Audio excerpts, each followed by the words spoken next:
Selamat sore Pak Tarmizi dan teman-teman mahasiswa semua.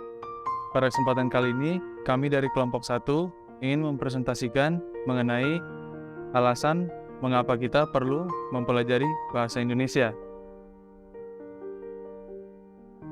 Berikut perkenalan kami dari kelompok 1. Ada saya, Azaria Yaski Lepinandang Sukautar, dengan NIM 2022010014 sebagai ketua kelompok. Lalu ada Afrianti 20 dengan NIM 2022010018 dan Raheliana Cita dengan NIM 2022010032 dan ada Faiza Arinda Rahira dengan NIM 2022010037. Lalu yang terakhir ada Rica Rahim dengan NIM 02022010026.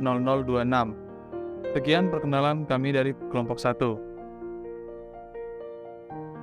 Adapun daftar isi dari presentasi yang akan kami presentasikan pada sore hari ini, yang poin pertama yaitu apa saja alasan mengapa kita perlu mempelajari bahasa Indonesia, dan yang kedua, konsep bahasa dan pentingnya mempelajari bahasa berhubungan dengan pemahaman dan penguasaan bahasa Indonesia.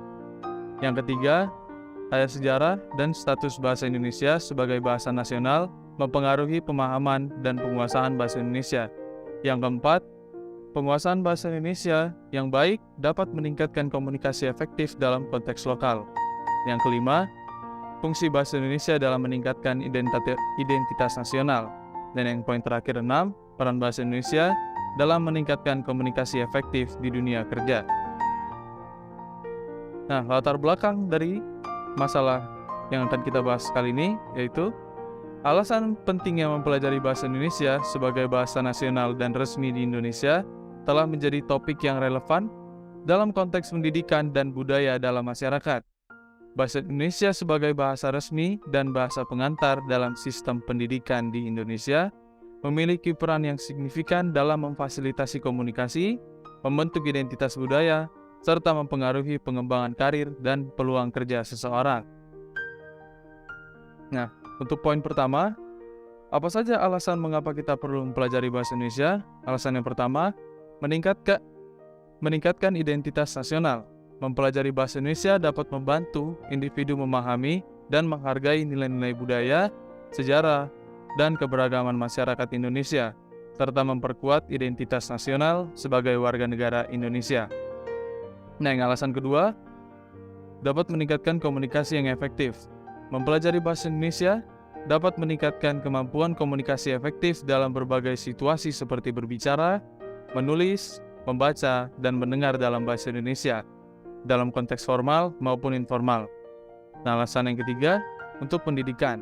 Dengan baiknya penguasaan bahasa Indonesia para siswa, maka para siswa tersebut dapat mengungkapkan ide dan pendapat secara jelas, serta berpartisipasi aktif dalam diskusi mengenai pelajaran dan presentasi di kelas. Nah, alasan yang keempat, peluang karir. Penggunaan bahasa yang baik dan benar juga mencerminkan sikap profesional yang positif. Keterampilan berbahasa yang baik dan benar dapat memberikan kesan yang baik kepada atasan, rekan kerja, dan klien, serta memperlihatkan komitmen terhadap pekerjaan dan perusahaan. Nah, poin yang kelima, mempelajari bahasa Indonesia ini alasannya dapat menjadi kontribusi global. Indonesia merupakan salah satu ekonomi terbesar di Asia Tenggara dan memiliki potensi pasar yang signifikan. Oleh karena itu, mempelajari bahasa Indonesia akan memberikan Anda keunggulan kompetitif dalam dunia bisnis dan membuka peluang kerja di pasar Indonesia yang berkembang pesat. Nah, yang terakhir adalah bahasa Indonesia adalah menjadi pilihan favorit bagi orang asing, karena bahasa Indonesia menggunakan alfabet Latin dan memiliki sistem ejaan yang relatif sederhana, sehingga membuatnya lebih mudah dipelajari oleh pemula dibandingkan beberapa bahasa lainnya di Asia atau Pasifik. Selanjutnya, untuk poin yang kedua adalah konsep bahasa. Yang pertama, dari konsep bahasa ini ada simbol bunyi.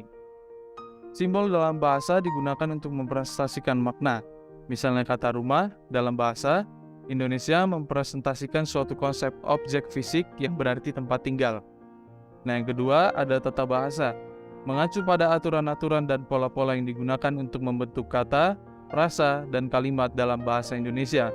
termasuk aturan ejaan, tata cara penulisan, dan pola-pola gramatikal yang digunakan untuk menyusun kalimat dalam bahasa Indonesia. Nah, yang ketiga adalah makna. Pemahaman terhadap makna, kata, frasa, dan kalimat dalam konteks tertentu, melibatkan hubungan antara kata dan makna yang mereka bawa, serta bagaimana makna tersebut diterapkan dalam penggunaan bahasa sehari-hari. Dan yang keempat adalah konteks. Mengacu pada situasi atau kondisi di mana sebuah kata, frasa atau kalimat digunakan dalam komunikasi. Konteks sangat penting dalam memahami arti sebuah kata atau kalimat, karena arti sebuah kata atau kalimat dapat berubah bergantung pada konsepnya, pada konteksnya. Nah, untuk poin yang selanjutnya, pemahaman berbagai istilah pembelajaran dan penguasaan bahasa Indonesia. Pemahaman ini diperlukan untuk memahami konsep dasar pembelajaran dan penguasaan bahasa Indonesia dengan lebih komprehensif atau menyeluruh. Nah, yang pertama, kemampuan berbicara atau keterampilan berbicara. Kemampuan seseorang dalam menggunakan bahasa lisan secara efektif dan tepat guna dalam situasi komunikasi tertentu. Yang kedua ada keterampilan menulis, merujuk pada kemampuan seseorang dalam menghasilkan teks tertulis dengan menggunakan bahasa Indonesia secara tepat dan efektif. Yang ketiga adalah keterampilan mendengarkan, mencakup kemampuan dalam memahami arti kata, frasa, dan kalimat yang diucapkan, serta mampu menangkap intonasi, nada, dan ekspresi wajah yang disampaikan oleh pembicara. Nah, poin yang terakhir yaitu kosakata. Kemampuan seseorang dalam memahami arti dan penggunaan kata-kata dalam konteks yang berbeda, serta mampu menggunakan kosakata yang tepat dalam berbicara dan menulis. Untuk bagian selanjutnya akan dijelaskan oleh Rafelia Najita. Ketiga, sejarah dan status bahasa Indonesia sebagai bahasa nasional dan resmi mempengaruhi pemahaman dan penguasaan bahasa Indonesia. Bahasa Indonesia diakui sebagai bahasa yang digunakan secara luas dan resmi di seluruh wilayah Indonesia. Status ini memberikan pengakuan dan legitimasi pada bahasa Indonesia sebagai alat komunikasi yang sah dan diterima dalam berbagai konteks formal seperti pemerintahan, pendidikan, bisnis, dan kegiatan publik lainnya. Sejarah dan status bahasa Indonesia juga dapat mempengaruhi perbedaan di antara masyarakat. Perkembangan bahasa Indonesia di lisan maupun tulisan berkembang mulai pada saat terbentuknya, yaitu pada tanggal 28 Oktober 1928 bersama dengan Momen Sumpah Pemuda. 4. Penguasaan bahasa Indonesia yang baik dapat meningkatkan komunikasi efektif dan lokal, memungkinkan individu untuk berkomunikasi dengan luas di berbagai wilayah di Indonesia tanpa hambatan bahasa. Dengan ini memudahkan interaksi dengan masyarakat lokal, menghindari kesalahpahaman bahasa, dan memungkinkan komunikasi yang lancar dan efektif. Dengan penguasaan bahasa Indonesia yang baik, seseorang dapat lebih memahami kebudayaan lokal termasuk adat istiadat, tradisi, norma sosial, serta masyarakat setempat.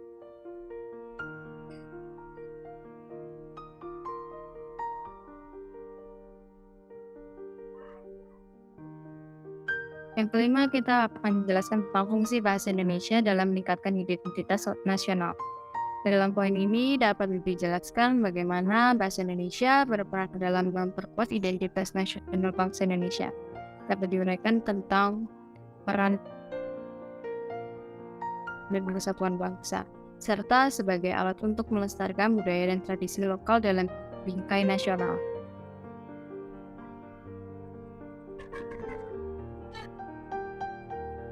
Yang pertama ada simbol persatuan dan kesatuan.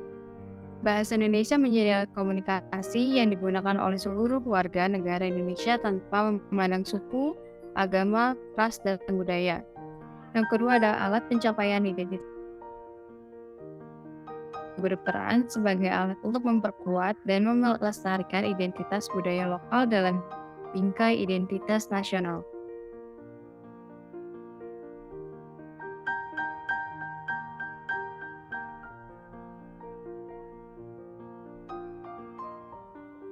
Yang ketiga, ada sarana komunikasi dalam membangun nasional. Pemahaman bahasa Indonesia yang baik menjadi prasyarat untuk akses terhadap pengetahuan dan kesempatan dalam berbagai bidang pembangunan seperti ekonomi, sosial, budaya, dan politik. Yang keempat, ada meningkatkan kesadaran akan nilai Pancasila dan Bhinneka Tunggal Ika. Melalui bahasa Indonesia, warga negara dapat mempelajari, menginternalisasi, dan mengamalkan nilai-nilai Pancasila seperti persatuan, keadilan, demokrasi, dan kemanusiaan.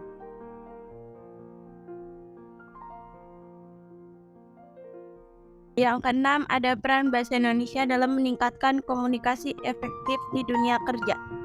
Di dunia kerja, kemampuan berbahasa Indonesia yang baik harus ditingkatkan untuk mencapai komunikasi efektif.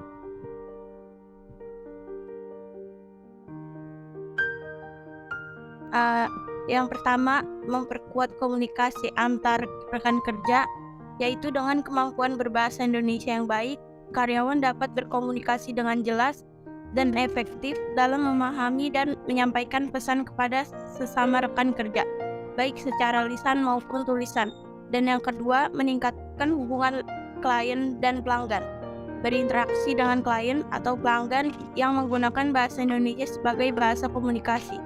Kemampuan berbahasa Indonesia yang baik akan meningkatkan kualitas komunikasi, memperlihatkan profesionalisme, serta membangun kepercayaan. Dan yang ketiga, meningkatkan kemampuan presentasi dan public speaking. Dalam melakukan presentasi, kemampuan berbicara dengan bahasa yang tepat dan efektif akan membantu presenter dalam menyusun argumen, mengatur aliran presentasi, serta menyampaikan informasi dengan jelas dan terstruktur. 4. Meningkatkan kemampuan interkultural communication. Kemampuan berbahasa Indonesia yang baik akan membantu dalam berkomunikasi secara efektif dengan rekan kerja, atasan, atau bawahan yang berasal dari berbagai latar belakang, budaya, atau jenis yang berbeda.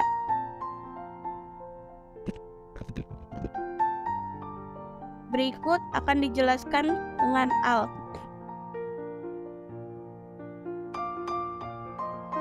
Nah, untuk kesimpulan dari presentasi ini, dalam presentasi ini telah dibahas mengenai alasan mengapa kita perlu mempelajari bahasa Indonesia. Dalam konteks masyarakat Indonesia, bahasa Indonesia memiliki peran penting sebagai bahasa nasional, bahasa persatuan, dan bahasa resmi. Selain itu, terdapat beberapa alasan yang mendukung pentingnya mempelajari bahasa Indonesia, antara lain identitas nasional dan kebanggaan bangsa, komunikasi efektif dan konteks lokal, peningkatan peluang karir dan pendidikan, pemertahanan dan pengembangan kearifan lokal, serta peningkatan literasi dan pengetahuan.